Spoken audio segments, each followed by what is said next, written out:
نبی پاک صلی اللہ تعالی علیہ وسلم نے ہمیں اللہ کی جانب بلایا ہے۔ دنیا کے اندر مسلمان کا اور غیر مسلم کا فرق یہ ہے کہ مسلمان نظریاتی ہے، عقیدے والا ہے، اور جو مسلمان نہیں ہے وہ نظریاتی نہیں ہے۔ یہ ایک فرق ہے۔ نبی پاک علیہ السلام داعیہ اللہ ہیں۔ نبی کریم علیہ السلام نے ہمیں نظریہ دیا، نظریہ۔ حضور نے ہماری سوچوں کو بدلا ہے، ہمیں نظریاتی بنایا ہے۔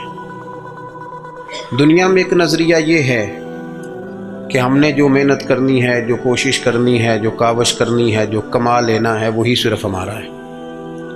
عقل کے زور پر، علم کے زور پر، ٹیکنالوجی کے زور پر، میڈیکل کے زور پر ہم نے چلنا ہے، اور یہ اسی پر فقط بھروسہ کریں گے تو پھر آگے بڑھیں گے معاذ اللہ۔ یہ عام نظریہ غیروں کا ہے۔ مسلمان کا کیا نظریہ ہے؟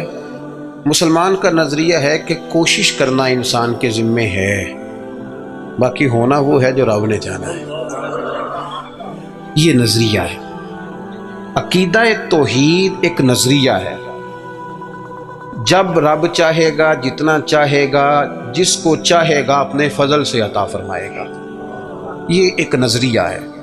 نبی پاک صلی اللہ تعالی علیہ وسلم نے مکمل محنت کا حکم دیا، جد و جہد کی بات کی، ہمت کی بات کی، لیکن فرق کیا ہے؟ کافر بھی محنت کرے گا، ہم بھی محنت کریں گے۔ فرق یہ ہے کہ وہ اسباب سے نتیجہ چاہتا ہے۔ مومن کی یہ شان ہے کہ وہ ساری محنت کر کے نتیجہ اپنے رب کریم پہ چھوڑ دیتا ہے۔ ہمارے ساتھ آہستہ آہستہ یہ ہوا ہے کہ جدید دور آیا، اس دور کے اندر لوگ مادہ پرستی کی طرف بڑھے، علم پر، ٹیکنالوجی پر، میڈیکل پر، اپنی کاوش پر، اپنی عقل پر اتنا بھروسہ کیا کہ وہ اس طرح کی بولیاں بولنے لگے جس طرح کی بولیاں غیر بولتے تھے۔ ہمیں یہ حکم دیا گیا ہے کہ تم نے اپنی ہر چیز اپنے رب کے حوالے کر دینی ہے۔ تمہاری ساری کی ساری توجہ اور تمہاری مکمل توجہات کا مرکز اللہ کی ذات پر بھروسہ ہونا چاہیے۔ آپ کبھی غور کریں تو نبی پاک صلی اللہ علیہ وسلم اس مضمون کو ہمیں کس طرح سمجھاتے ہیں؟ حضور علیہ الصلوۃ والسلام فرماتے ہیں اگر تم رب پر بھروسہ کرو گے نا تو وہ تمہیں اسی طرح رزق دے گا جس طرح پرندوں کو عطا کرتا ہے۔ کبھی اس حدیث کے حسن پر غور کریں۔ پرندے کی کتنی تعلیم ہے، کون سا کام سیکھا ہے؟ گھر سے نکلا ہے تو اسے پتہ ہے کس دفتر میں جانا ہے، اسے پتہ ہے کہ میں نے کہاں نوکری کرنی ہے۔ نکلنا بہرحال شرط ہے، نکلنا اس نے ہے۔ حضور فرماتے ہیں نکلو پر تمہارا بھروسہ رب کریم پہ ہو، جب تم لوٹو گے تو اسی طرح تمہیں روزی دے گا جس طرح پرندوں کو عطا کر دیتا ہے۔ ہم نے نظریاتی بننا ہے، نظریاتی۔ ہمارا سارا دھیان بندوں کی طرف ہے، ساری توجہ مالداروں کی طرف ہے، سارا خیال سیٹھوں نوابوں کی طرف ہے، سارا میلان ہمارا بزنس کی طرف ہے۔ یہ سارا نہیں ہونا چاہیے۔ ہاتھ کار ولے پر دل یار ولے، یہ میلان سارا نہیں ہونا چاہیے تھا۔ حضور نے ہمیں سکھایا ہے کہ بھروسہ اللہ کی ذات پہ، بھروسہ۔ اسلام ایک روحانی دین ہے، یہ آپ کو قلبی قرار دیتا ہے، سکون عطا کرتا ہے۔ آپ جب کچھ چیزیں اللہ پہ چھوڑ دیتے ہیں نا، بڑی ساری چیزیں دوستوں پہ نہیں چھوڑی، بڑی ساری رشتہ داروں پہ نہیں چھوڑ دیتے مجھے پہنچ پڑیں گے، بڑی ساری ماں باپ پہ نہیں چھوڑ دیتے، بڑی ساری جوان اولاد پہ نہیں چھوڑ دیتے، ادھر ادھر جو اتنی توجہ کرنی ہے تو سارا کچھ رب پہ کیوں نہ چھوڑ دیں، اللہ پہ کیوں نہ چھوڑ دیں۔ دیکھو اسلام کی جو پہلی جنگ ہوئی باقاعدہ، اور جس جنگ کے اندر اللہ کے فضل سے مسلمانوں کو وہ کامیابی ہوئی کہ اس کے اثرات آج تک باقی ہیں۔ میں نے ذمہ داری سے کہا ہے آج تک اس کے اثرات باقی ہیں۔ وہ جنگ کون سی ہے؟ جنگ بدر۔ آپ بولے نہیں جی میں آخری دفعہ کہہ رہا ہوں، بچے بھی، اور آپ دوست جو بڑے ہیں وہ کبھی کام بتائیں بچوں کو تو اشارے سے، چپ کرنے کا اشارہ یہ ہے، اس کو سیکھ لیں۔ آپ بولے نہیں، بولنے سے تو جو چپ کرانے والے ہوتے ہیں ان کا شور زیادہ ہو جاتا ہے۔ آپ میری بات پہ غور فرمائیں، میں بڑی اہم بات کر رہا ہوں آپ سے، اور چونکہ میں تھوڑی تقریر کرنے کا قائل ہوں اس لیے میں چاہتا نہیں کہ کسی چیز کو کہیں روکا جائے، بس بات ہو جائے تسلسل سے۔ جنگ بدر کے اندر تلوار سے نہیں لڑی، صرف نیزہ نیزے سے نہیں لڑا، صرف برچھی سے نہیں لڑی۔ جنگ بدر میں دو نظریے تھے جو آپس میں لڑ رہے تھے، دو نظریے۔ ایک نظریہ کفار مکہ کا تھا، وہ کہتے تھے کہ ہم اونٹ بہت سارے ساتھ لے کے آئے ہیں، ہر روز ایک اونٹ ذبح کریں گے، معاذ اللہ شرابیں پیئیں گے، موج کریں گے۔ ان کا یہ نظریہ تھا کہ ایک بندے کے پاس تین قسم کا اسلحہ تھا، تلوار بھی ہے، نیزہ بھی ہے، تیر بھی ہے۔ اس طرف کیا تھا، اس طرف وہ 1000 بندہ، یہاں 313۔ اور جب سواریوں پہ سفر کر رہے تھے تو انہوں نے سواریاں ذبح کر کے کیا کھانی تھی، ایک سواری پہ 2 3 لوگ سوار تھے۔ حال یہ تھا کہ 6 زرہیں اور 8 تلواریں۔ اب انسان یہ ذہن میں بات بٹھائیں کہ انسان جب اپنے مقابلے میں طاقتور بندے کو محسوس کرتا ہے تو ذہنی طور پہ کمزور پڑ جاتا ہے۔ یعنی بندوق آپ کی یہاں گردن پہ رکھ دی جائے تو بہت بڑا بہادر کہلانے والا آدمی بھی پورا کانپ جاتا ہے۔ جب ذہن بن جائے نا کہ میرے سامنے 3 گنا زیادہ فوج کھڑی ہے اور اسلحے سے لیس ہے، بندہ نفسیاتی طور پر ہی کمزور ہو جاتا ہے، ذہنی طور پر ہی۔ لیکن یہ 312 اور 13 کمزور کیوں نہ ہوئے، یہ گھبرائے کیوں نہ؟ جب ابو جہل نے رات کو بندے بھیجے نا، اس نے کہا جاؤ جا کے پتہ کر کے آؤ مسلمان کتنے ہیں، تو جاسوس نے جا کے کہا کہ جناب وہ 313 ہیں، اتنا تھوڑا سا اسلحہ ہے، تھوڑی سی سواریاں ہیں۔ تو ابو جہل کہنے لگا ان سے لڑائی کیا کرنی ہے، انہیں صبح نا گھوڑوں کی اونٹوں کی پشتوں پہ باندھ کے مکے لے جائیں گے۔ یہ خوش فہمی دیکھو، یہ منہ اور مسور کی دال، وہاں لے جائیں گے اور لے جا کے نا وہاں ان سے بات کریں گے۔ تو وہ جو جاسوس تھا نا وہی بول پڑا، کہنے لگا سردار پوری تو سن لے بات۔ اس نے کہا پوری بات کیا ہے؟ کہا پوری بات یہ ہے کہ ہیں 313 پر سب کا شہید ہونے کا ارادہ ہے، کشتیاں جلا کے آئے ہیں، بندہ کمزور پڑنے والا ایک بھی نہیں۔ اب نظریہ لڑا۔ نظریہ کیا تھا کہ حضور نے فرمایا تھا میرے رب کا وعدہ ہے وہ تمہاری مدد کرے گا، اور پھر وَلَقَدْ نَصَرَكُمُ اللَّهُ بِبَدْرٍ وَأَنْتُمْ أَذِلَّةٌ، اللہ نے مدد کی۔ اللہ فرماتا ہے میں نے تمہاری مدد کی میدان بدر میں، وَأَنْتُمْ أَذِلَّةٌ، تم تو کمزور تھے۔ نظریہ لڑا، تلواریں ہار گئیں، تیر ہار گئے، نیزے ہار گئے، برچھیاں ہار گئیں، اور رسول اللہ نے جو نظریہ دیا تھا وہ نظریہ جیت گیا، بھروسے والے لوگ جیت گئے۔ جب تک مسلمان، میں بڑے درد سے کہتا ہوں ہمارے گھروں میں سیاست چلتی ہے، بچے میری مٹھی میں رہیں، سسرال والے میری مٹھی میں رہیں، محلے والے میری مٹھی میں رہیں، برادری والے میری کوئی نہیں رہتے میاں یہ مٹھی چھٹی میں، کوئی نہیں رہتے۔ مجھے ایک بزرگ کہنے لگے 5 بچے ہیں ایک بھی نہیں سنتے، تو میں نے کہا بابا جی اتنی مجبوری کیا ہے بچوں کو سنانے کی؟ آپ نے جو سنانا ہے رب کو سنائیں، جتنی دیر ان پر دھیان کرنا ہے اتنے نفل بڑھا دیں، ان کو موج کرنے دیں۔ آپ کتنا کو انہیں قائل کریں گے اور کتنا کو مائل کریں گے، یہ تو اسی طرح کا سلسلہ ہے۔ جتنی سیاست ہم لڑاتے ہیں نا لوگوں کو سیٹ کرنے میں، اگر اس سے آدھا وقت بھی اپنے رب کو راضی کرنے میں لگائیں نا تو رب راضی ہو جائے تو لوگوں کے دلوں میں محبت پیدا فرما دیا کرتا ہے۔ نظریاتی بنے، توجہ، اتنی بندوں پہ توجہ کرنا، اتنی سیاست کرنا، اپنے آپ کو ہر وقت لوگوں میں گڈ بک میں، کوئی ضروری ہے کہ سارے لوگ ہمیں اچھا ہی کہیں؟ کوئی ضروری ہے؟ کوئی ضروری نہیں۔ کوئی ضروری ہے کہ ہر وقت آپ یہی کہیں کہ ہر کونے سے میری تعریف ہی اٹھے؟ کوئی ضروری نہیں میرے بھائی۔ نظریاتی ہو جائے، توجہ اللہ رسول کی جانب، توجہ اللہ والوں کی جانب۔ باقی یہ دنیا کی سیاست اس میں تھوڑی کمی بھی لائیں۔ دیکھیں رسول پاک صلی اللہ علیہ وسلم نظریہ کیا دیتے ہیں، ایک جنگ سے واپسی ہے، حضور آرام کر رہے ہیں، صحابہ تھوڑا سا ہٹ کے ادبن دور ہو کے لیٹ گئے، سرور کائنات علیہ السلام بھی آرام کرنے لگے تو تلوار اتار کے درخت کی ٹہنی سے لٹکا دی، حضور بھی آرام فرما۔ ایک بندہ آ گیا، تلوار اتار لی، حضور پر تان لی، اور محبوب علیہ السلام فرماتے ہیں آنکھیں سوتی ہیں دل تو میرا جاگتا رہتا ہے۔ اس نے تلوار تان لی۔ اللہ کرے میں آپ کو بات سمجھاؤں، بھئی اچانک کو یہاں بندوق رکھ دے،